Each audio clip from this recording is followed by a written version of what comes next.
இரவடிகள் ஏதாவது பார்க்கலான்னு தேடி போகும்போது ஆரம்பத்திலே அழகான நஞ்சு இல்லாத மோதிரவளையன் பாம்பு ஒன்று பார்க்க முடிஞ்சது.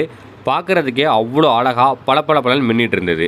ஒரு பெரிய சுவத்துக்கு மேலே இருந்த செந்தேலும் அதன் பணியான உணவுச்சங்கிலியை பாதுகாக்கணும்னு சொல்லிட்டு தனக்கு பிடித்தமான ஈசலை வேட்டையாடி சாப்பிட்றதுக்கு ரெடியாக இருந்தது. கும்முடு பூச்சி ஒன்று தனக்கு பிடித்த உணவான குச்சி பூச்சியை வேட்டையாடி தலைகளாக வச்சு மூன்லைட் டின்னருக்கு சாப்பிட்டுட்டு இருந்தது. நஞ்சு இல்லாத ஓலைப்பாம்பு ஒன்று பொந்துக்குள்ளே தலையை விட்டு தனக்கு தேவையான உணவு எதை இருக்கான்னு தேடிட்டு இருந்தது. என் இனிய தனிமையேன்னு ஒத்த மரத்தில் ஒத்தையாக கூகை அந்த ஒன்று இருந்தது. பார்க்குறதுக்கே அவ்வளோ அழகாக வெள்ளை கலரில் ஹார்ட் ஷேப் முகத்தை வச்சுக்கிட்டு அம்சமாக இருந்தது.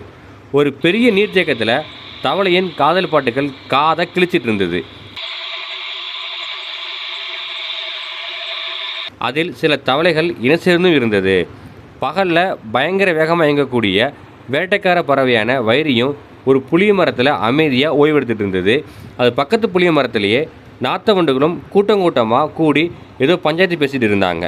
ஒரு ஜோடி வெந்தயவரையும் பட்டாம்பூச்சிகளும் அழகாக ஒரு குச்சியில் ஓய்வெடுத்துட்டு இருந்தது. ஆரஞ்சு கருப்புன்னு தோற்றம் கொண்ட ஒரு பெரிய சைஸ் சேடா ஒன்று சாலையில் வாகனத்தில் அடிபட்டு உயிருக்கு போராட்டி இருந்தது. அது பக்கத்திலேயே ஒரு தவளையும் சாலையில் அடிபட்டு இறந்து கிடந்தது.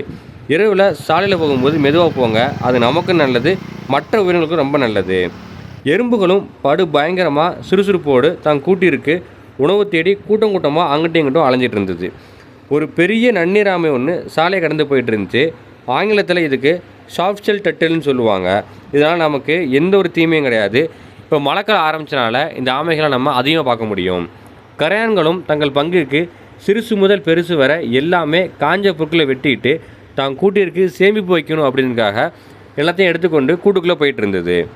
இதில் உங்களுக்கு பிடிச்ச அல்லது நீங்கள் பார்த்த இரவடிகள் எதனா இருந்துச்சு அப்படின்னா அதை கமெண்ட்டாக சொல்லிட்டு போங்க.